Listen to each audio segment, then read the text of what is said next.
You've spoken about, or a little earlier, about your concern over the Equality Act. Can you talk a little bit about that and why you're concerned?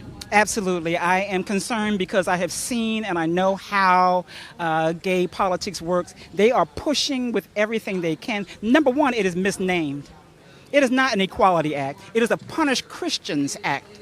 It is a Inequality Act. And I am offended that homosexuals would attempt to attach themselves to the Civil Rights Bill of 1964 when there is no immutable cause for you to do so. Come on, I'm African American first. You can see that from across the street. You have to ask me if I'm gay. You follow me? And I'm not. So I was always offended by that, even as a lesbian. How in the world are you going to claim discrimination when my skin is immutable? And so to do that is, number one, is racism.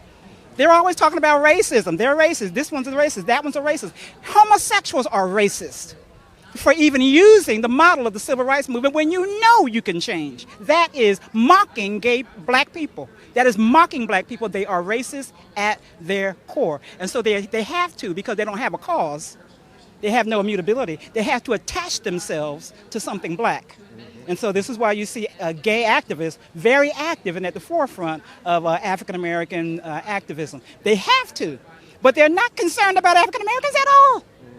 They're only concerned about how to use the model so they can get what they want. We have a black president, but what did he do?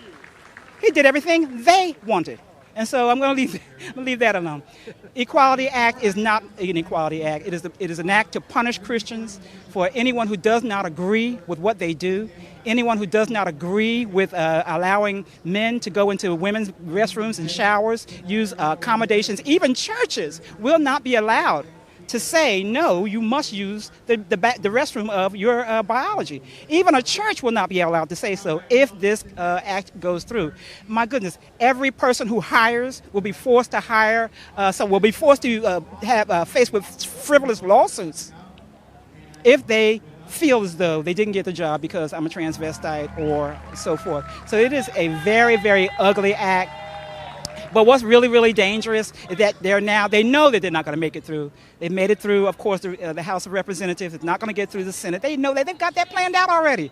Here's Plan B. They're good at Plan B. Plan B is that we'll break it into small little pieces and attach it to other bills that people don't even recognize. So that's what they're doing now. We've got to be very, very careful. If this so-called Equality Act passes in this country, our nation will never be the same. Oh, that sounds like it's way over there. Guess what? Our country will never be the same. Our family, your family will never be the same. Oh, that's them. No, trust me, your children will never be the same. I'm afraid because I have a little niece who just started kindergarten. And in kindergarten class in Washington and California, guess what? Teachers are now teaching them, how many of you are boys or girls? I'm a boy. No, you're not. You have to wait and see how you feel to determine whether you're really a boy or girl. Now, this would be the law of the land if the Equality Act is passed. So I'm afraid for my niece and her children.